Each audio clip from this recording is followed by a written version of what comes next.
A few years ago, I was at a little kid's birthday, not my son's. My son was going to Abe's birthday, Abe or Ben. You guys have probably seen those little kids that are coming here. And they're having it at Adventure City. I don't know if you went to Adventure City, but it's this little amusement park. Like 8 as big as Disneyland. But outside they have a lot of plants and like they have animals you can look at. It's just really bizarre. But on our way in, the kids were like looking at these plants that were out there, and one of the plants looked really like soft, like it was like furry almost. And then the kids were like, "Ooh, look at a furry plant." Turns out that that plant was actually a cactus plant, and all the kids were petting it. And at first I was like, "Oh yeah, I guess maybe it's a cactus or whatever," because there were other cactus around, and they're all touching it and that kind of stuff. And then I went up and I touched it also, and I realized as soon as I touched it that I had thousands of little spines. It was these tiny little spines on this cactus plant. And I was like, oh crap, I just barely touched it and I had like 15 or 20. And then I looked at the kids, and all the kids started like crying and like, oh, on their arms. Like 3 of our 4 of our kids had all of them, Amy, Ben, Ethan, and maybe one of the kid, this little girl that was there too, all over their arms. And I was like, oh crap, I have a picture. I don't know what it looked like. It was something like that. It looked soft, like you could pet it, but then it had tiny little thing, you could barely see them, and then like we're trying to pick it out of the kid's skin, or we're trying to like wipe it off, and it wouldn't come out. It was just crazy. And so we spent the first hour of our Adventure City, which was amazing, taking out these tiny little like cactus things. They had gotten all over, and they were incredibly irritating and painful. And I don't know if you've ever had like a cactus or a splinter, but when it's in there, it's like super painful and irritating.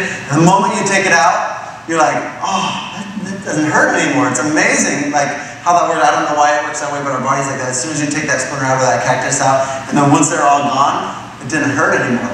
But pretty crazy. Some of us, though, you've done this with your soul. You've taken your soul and you thought something was really fun and you touched it and your soul got all these like spines all over it, and then you tried something else and you got all these cactus spines in your soul, and then someone else came with a cactus and they hit you with the cactus, and the cactus spine got in your soul. So some of us, we've taken on a cactus or two.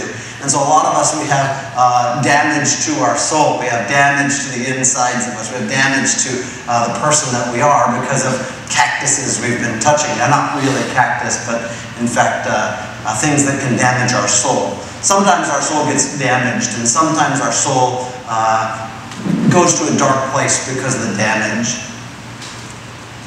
It happens in 2 ways. One of it, you're stupid enough like the kids to touch this cactus, and me, because I touched the cactus too. So one of the things that damages our souls, that happens to be our fault. We can damage our souls when we sin, and when we sin against other people. So if we sin against other people, or we sin, whether we say evil words to people, or we're hurtful actions, or we kill somebody, or we hate people, or you're just mean to your brothers or sisters, or whatever you are, you can damage your own soul. You can hit yourself with the cactus or touch the cactus by sinning against other people. And I think that is if you've been involved with that, your soul is going to start to get damaged, and your soul is going to end up in a dark place. And I don't know really how to talk about that, except that I think that some of you who need to hear it can relate to what a dark place for your soul is like. There's no way to really say. It's not like as if it's a real place where like it's a scary pit with monsters. But if ever you've sat and looked at yourself and looked at who you are, and you sat there and you realize that you're in a dark place, and you realize that your soul is damaged. I don't know how you assess your soul, but for me, as I look at myself, and I've seen a lot of the things that I had done, especially before I become a Christian, and I realized that I was very damaged and I was in a very dark place. But most of it I had brought on by myself, by touching the cactus over and over. That's one way to get yourself into that dark place. And that's one way to damage your soul, is to do it yourself. The other way is other people can actually damage your soul. And they can actually hit you with the cactus, so to speak. Maybe when your parents abandoned you, and you felt that weight, that damages your soul. Sort of like hits your soul, like, oh, and then, oh damn, my parents got divorced when I was 10. And that was really damaging for a 10-year-old. It really hurt my soul for a long time. And I didn't put it in that kind of language when I was 10, but that was happening. The core, who I was, the real me was hurt by it, was damaged by it. And I started to slide into the dark place, which I then ran towards as I got older. Whether you're abandoned or you're hurt by people, or people have said evil or mean things to you. Other people can damage your soul by sinning against you. So FYI, in case you didn't get it, hey, sin is damaging. If you do sin, it damages your soul. If sin gets done against you, it damages your soul. That's like rocket science right there, you know? And so, in case you didn't figure it out, sin is the damager of your soul. And so if you've encountered that kind of thing, and you've sat in a dark place, you realize that you need some help. And when I first realized that God was willing to help me out of this dark place, it was amazing.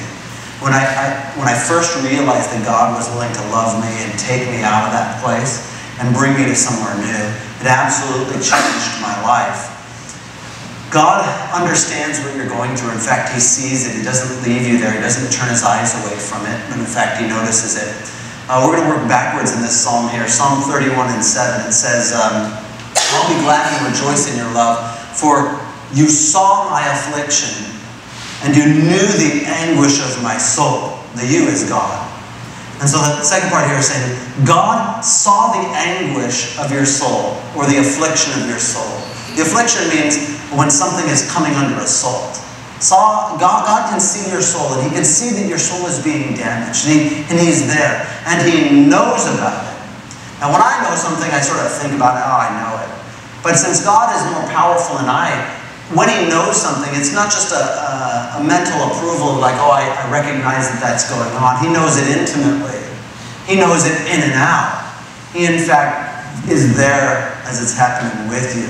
And so for God to say that I saw your affliction and I knew the anguish of your soul, He says, I know in a connected way to you what you're experiencing. And it's amazing that the first part of this verse says, I will be glad and rejoice in your love, God, because you knew and you saw. You see, in God, those who are in that place can be turned to a place of gladness and rejoicing because of God. And you say, but how? And I'll tell you, it is only the spiritual, supernatural work of God. God will deliver and He will secure your soul.